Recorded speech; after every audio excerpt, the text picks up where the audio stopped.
Shalom. Bon matin tout le monde, bon réveil. Que le Seigneur vous bénisse ce matin, qu'il vous protège, qu'il vous garde. Vous qui allez travailler, vous qui allez à l'école, les enfants qui vont à la garderie, ceux qui font un retour après une nuit de travail, ceux qui restent à la maison. Soyez bénis aujourd'hui. Et aussi, j'aimerais dire, si c'est l'anniversaire de quelqu'un, joyeux anniversaire. Qui que vous soyez, où que vous soyez, soyez bénis. Et si vous vous trouvez seul, sachez que physiquement, vous pourriez paraître seul, mais vous n'êtes pas seul, parce que le Seigneur nous a promis une chose, qu'il sera avec nous tous les jours, jusqu'à la fin du monde. Et nous devons être simplement conscients de sa présence. Ce matin, j'aimerais partager une réflexion avec vous. Je me suis réveillé avec ce souci. Le souci, si seulement j'avais compris et connu le Seigneur comme je le comprends et comme j'apprends à le connaître aujourd'hui. Alors là, il y a des décisions que j'ai prises dans le passé que je n'aurais jamais prises. Il y a des choses que j'ai faites dans le passé que je n'aurais jamais faites. Des réactions que j'ai eues que je n'aurais jamais eues. Des paroles que j'ai prononcées que je n'aurais jamais prononcées. Je ne comprends plus que je m'approche du Seigneur. De plus en plus, je regarde aussi ma vie. Et je vois beaucoup plus clair. Des gens que j'ai blessés que je n'aurais jamais blessés. Si seulement j'avais cette compréhension.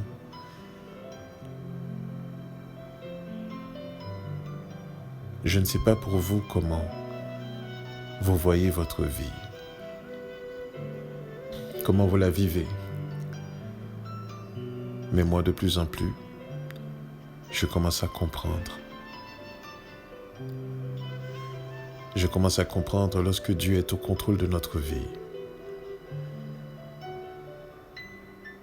Il y a des réactions qui ne sont plus utiles, qui ne sont plus importantes. Il y a des choses, des paroles qui ne sont plus intéressantes, des conversations qui ne sont plus intéressantes. Il y a des amitiés qui ne sont plus intéressantes. Il y a des folies qui ne sont plus intéressantes. Quand on commence à s'approcher de Dieu, qu'on commence à comprendre Dieu.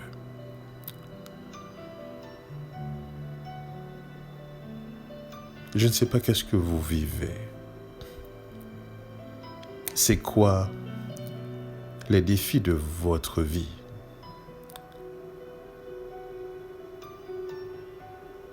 Comment vous la voyez, votre vie? Comment vous vous dissociez du passé?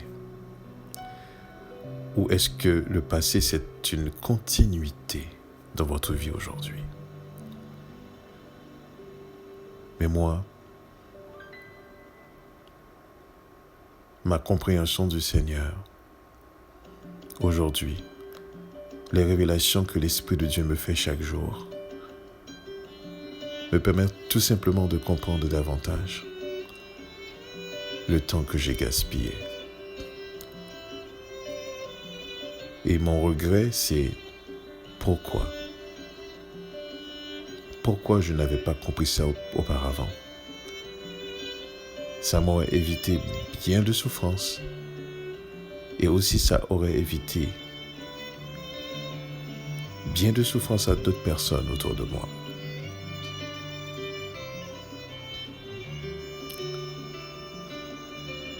quelle est la façon dont on vit le Seigneur aujourd'hui? Si vous voyez que vous ne pouvez pas divorcer avec votre passé, si vous voyez que vous ne pouvez même pas distinguer votre présent avec votre passé, il n'y a pas de changement. Si la façon dont vous viviez autrefois, vous n'avez pas de regrets, c'est que vous ne voyez pas non plus de mal et que vous ne vous approchez pas davantage du Seigneur. Car plus on s'approche du Seigneur, plus on regrette de ne l'avoir pas fait depuis bien avant.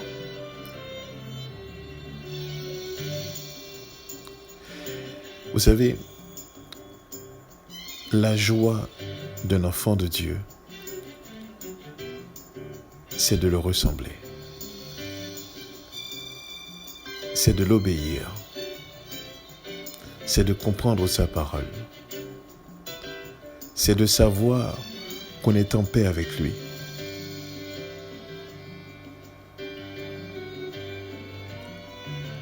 Hier, je regardais une personne, un grand chanteur, que je ne voudrais pas nommer pour ne pas secouer peut-être la foi des gens qui auraient connu et auraient aimé la musique de cette personne.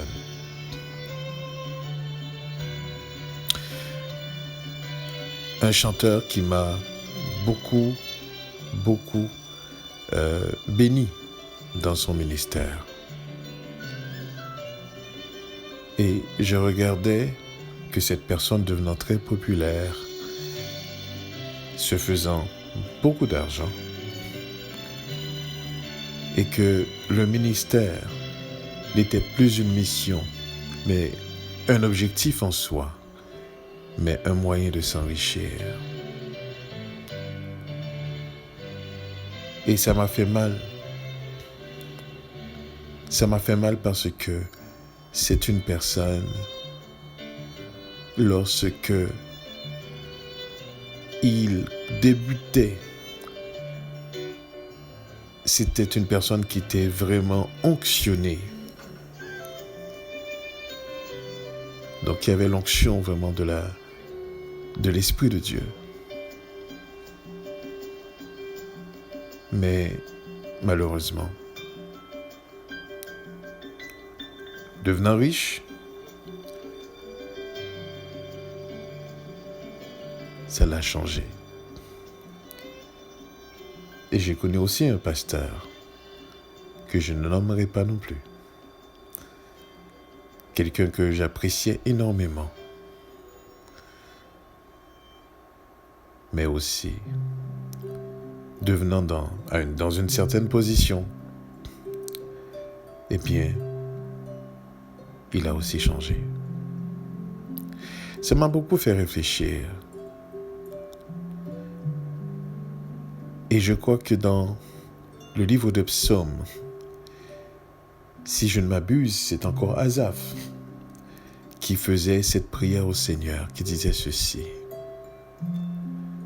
Seigneur, donne-moi ce dont j'ai besoin chaque jour. Je ne veux pas être riche pour que mon cœur t'oublie et que mon cœur t'oublie. Et je ne veux pas non plus être pauvre et que mon cœur te maudisse. Donne-moi ce dont j'ai besoin pour pouvoir vivre et te glorifier. Et le Seigneur Jésus, notre Seigneur, notre Maître, disait, donne-nous notre pain quotidien.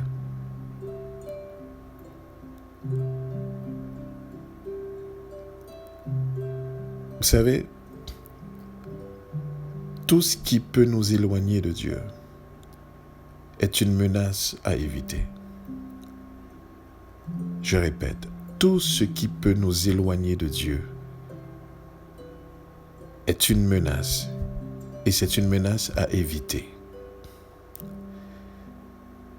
Si c'est la richesse qui peut nous éloigner de Dieu, il faut l'éviter. Si c'est la pauvreté qui peut nous éloigner de Dieu, parce que certaines fois aussi, étant pauvre, on s'approche de Dieu, mais pas pour Dieu lui-même, mais à cause qu'on est pauvre. Donc, l'approche qu'on fait de Dieu n'a pas pour objectif Dieu lui-même, mais Dieu devient le moyen. Ce n'est pas une approche. Vous comprenez ce que je suis en train de dire?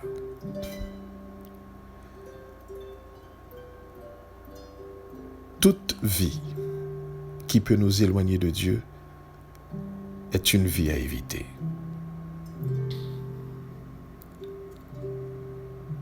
Mais tout ce qui peut nous approcher de Dieu,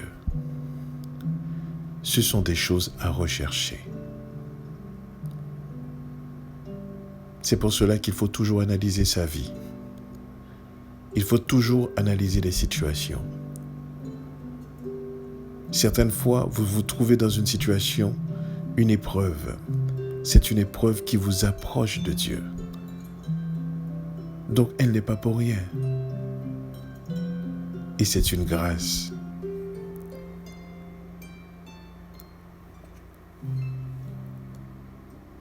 Pierre disait dans le livre, dans la lettre qu'il faisait, 1 Pierre 2,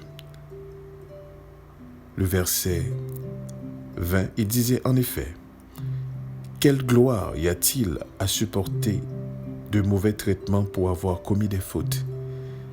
Mais si vous supportez la souffrance lorsque vous faites ce qui est bien, disait-il, c'est une grâce devant Dieu. »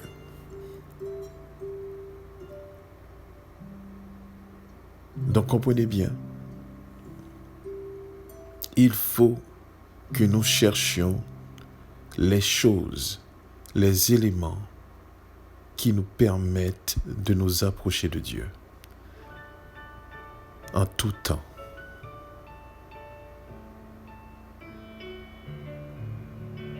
J'ai vu des gens qui par émotion ont décidé de s'approcher de Dieu. Et quand c'est une émotion qui vous fait vous approcher de Dieu, c'est aussi une autre émotion qui vous retirera du Seigneur. Quand c'est un besoin qui vous fait de vous rapprocher de Dieu, laissez-moi vous dire, lorsque vous serez comblé, vous allez l'oublier. Comme Asaph disait dans ce psaume, votre cœur l'oubliera. Donc, approchons-nous du Seigneur sans forcément de circonstances, mais juste par besoin, par désir de le connaître. Pas parce qu'on a un souci d'argent, pas parce qu'on a besoin d'une résidence, pas parce qu'on a besoin d'un travail, pas parce qu'on a un rêve qu'il faut réaliser, pas parce qu'on a besoin d'une voiture, d'une maison, d'un mari, d'une femme. Non, approchons-nous du Seigneur par souci, par besoin de le connaître. Connaître qui il est véritablement.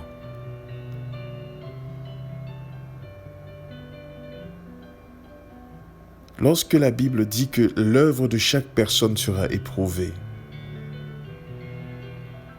il y a un moment où est-ce que votre foi sera testée. Il y a un moment où est-ce que vous allez être secoué. Souvenez-vous de Job. Job n'avait aucune idée de ce qu'il arrivait, mais seulement tous les malheurs s'abattaient sur sa famille, sur lui-même. Et lorsqu'il a pu constater qu'il a tout perdu, même son corps était attaqué.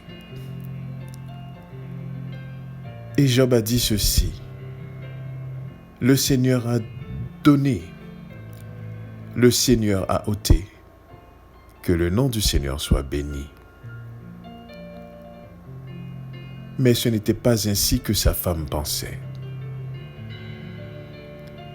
La femme de Job, pendant que Job était béni, était une femme soumise.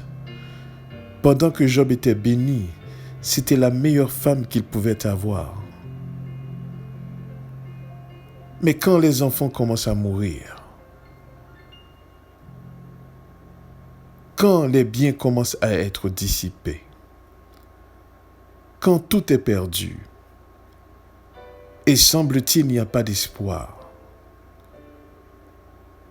et que ce mari dans lequel elle prenait plaisir était devenu déplaisant. Alors, elle regarde l'homme avec dédain et lui suggère ceci. Et c'était fort. Elle lui dit, « Maudit Dieu et meurs. Maudit Dieu et meurs. » Vous comprenez que pour qu'une personne puisse prononcer une telle parole, donner une telle suggestion, il faut d'abord la concevoir en soi-même. Donc elle avait déjà maudit, elle avait déjà maudit Dieu et elle était déjà prête à mourir. La mort lui disait plus rien. Elle avait le cœur tellement rempli d'amertume, rempli de tristesse, rempli de frustration. Peu importe ce que Dieu déciderait, ça n'a aucune espèce d'importance pour elle. Maudit Dieu et meurs, disait-il à son mari.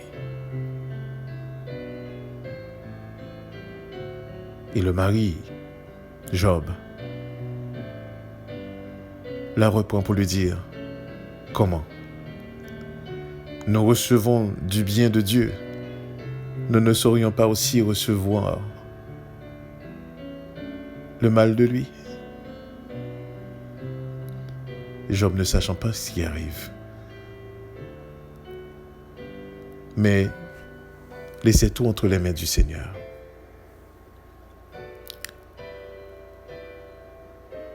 Savez-vous ce qui arrive dans votre vie? Connaissez-vous vraiment le parcours de votre vie? Où vous pensez que vous êtes responsable? Ou que vous avez votre vie en contrôle?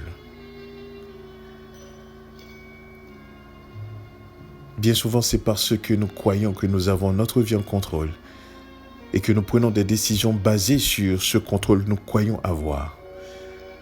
Et quelques années plus tard, on s'en rend compte que ce ne sont pas de sages décisions qu'on prenait.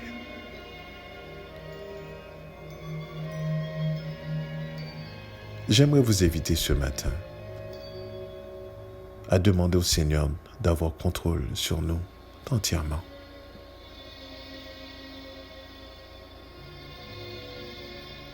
Quand il prend contrôle, vous allez voir, vous allez passer dans deux chemins que vous ne connaissiez pas auparavant. Quand il prend contrôle, vous allez éprouver des sentiments que vous ne connaissiez pas auparavant. Mais puisqu'il est au contrôle et qu'il est le principe même du bien, et comme objectif, il connaît les projets qu'il a formés sur vous, projets de paix et non de malheur, afin de vous donner un avenir de l'espérance. Vous pouvez être certain que la finalité sera quelque chose d'extraordinaire.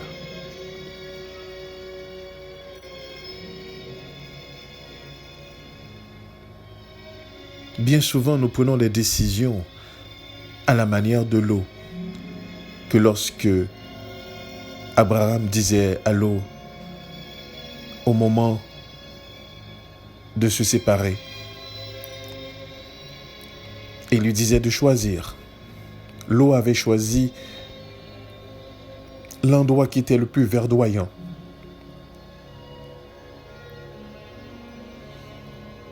Mais Abraham n'avait pas besoin de faire un choix puisque son choix était déjà arrêté, à savoir qu'il avait l'Éternel des armées avec lui.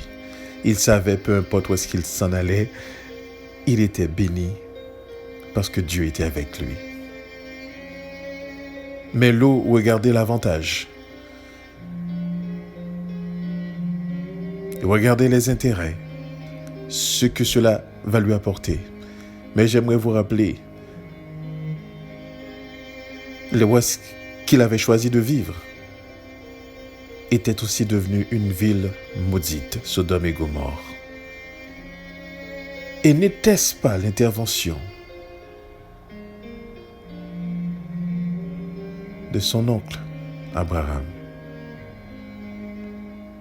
par souci de son neveu, lorsque les anges sont venus pour détruire Sodome et Gomorrhe? Et là, Abraham priait et disait: Seigneur, mais si dans cette ville il y avait 50 justes, aurais-tu épargné cette ville? Et le Seigneur lui disait: je l'aurais épargné. Et de plus en plus, il descendait ce nombre. Mais c'est parce qu'il pensait à son neveu. Voyez-vous? Faisons comme Abraham. Faisons confiance au Seigneur pour notre vie. Ne regardons pas vraiment ce qui frappe aux yeux, les avantages que vous avez, parce que ce qui peut être un avantage aujourd'hui peut être une terrible erreur demain. Et n'oubliez jamais ceci: toute décision que vous allez prendre, que vous prenez sans Dieu, même quand cela paraît avantageux, même quand c'est une décision qui paraît dans votre avantage, la finalité ne sera pas bonne. Elle ne sera pas bonne. Rassurez-vous de prier et de demander au Seigneur de vous diriger dans toutes les décisions de votre vie. Que ce soit des décisions pour votre famille, des décisions pour vous-même, que ce soit des décisions pour n'importe quoi que vous allez faire. Priez, demandez au Seigneur de vous diriger et acceptez sa décision, que cela soit plaisant ou pas. Quand vous avez la conviction qu'il décide, et vous devez comprendre quand est-ce que vous avez cette conviction-là, car bien souvent, quand on se sent bien dans une décision, on dit: ah, c'est Dieu, Dieu a voulu. Mais en réalité, c'est notre décision à nous.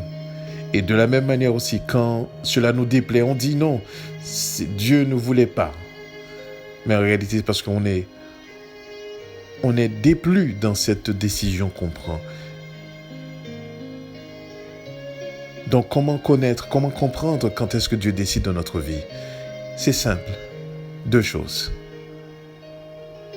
La première des choses, quand on est vraiment une personne de prière, quand on prie chaque jour pour lui demander de nous diriger. Deuxième des choses, quand on est obéissant à sa parole. Quand on reste dans l'obéissance à sa parole et qu'on reste en prière, laissez-moi vous dire quelque chose. Vous pouvez être certain que Dieu dirige votre vie. Mais si vous n'avez pas la prière, si vous n'avez pas l'obéissance, il ne dirige pas votre vie.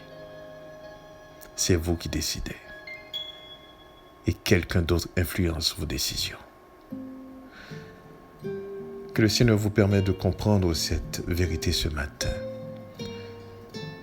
Et je vous inviterai à faire cette rétrospection de votre vie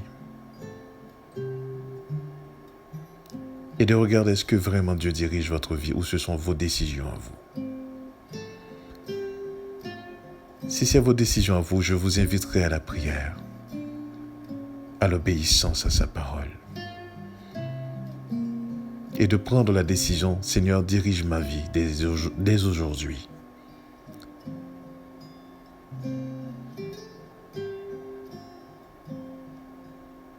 Soyez conscients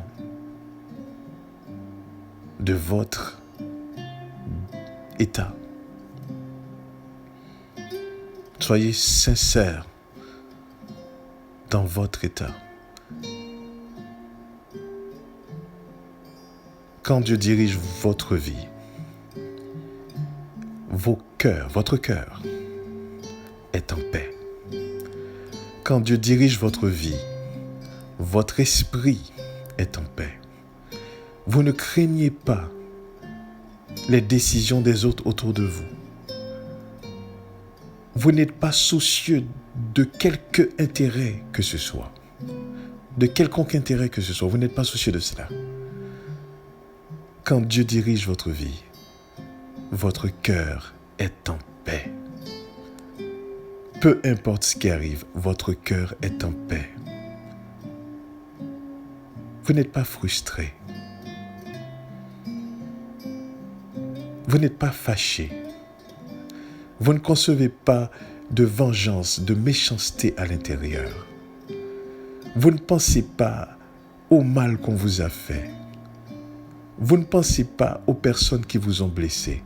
Quand Dieu dirige votre vie, vous êtes en paix. Avez-vous cette paix dont je parle? Cette paix que le Seigneur dit, je vous donne ma paix, je ne vous la donne pas comme le monde, que votre cœur ne se trouble point. Quand Dieu dirige votre vie, les circonstances entourant la vie ne vous disent absolument rien. Vous avez, gloire à Dieu. Vous n'avez pas, gloire à Dieu. Les épreuves viennent, gloire à Dieu. Le Seigneur les retire, gloire à Dieu. Les circonstances ne vous font pas peur quand Dieu dirige votre vie. Que le Seigneur nous aide à comprendre cette parole ce matin, cette vérité. Et vous, demeurez dans la prière, demeurez dans l'obéissance. Et vous qui n'avez pas encore compris cela, cherchez à prier, cherchez à obéir, afin que le Seigneur dirige votre vie. Que Dieu vous bénisse. Restons conscients de sa présence.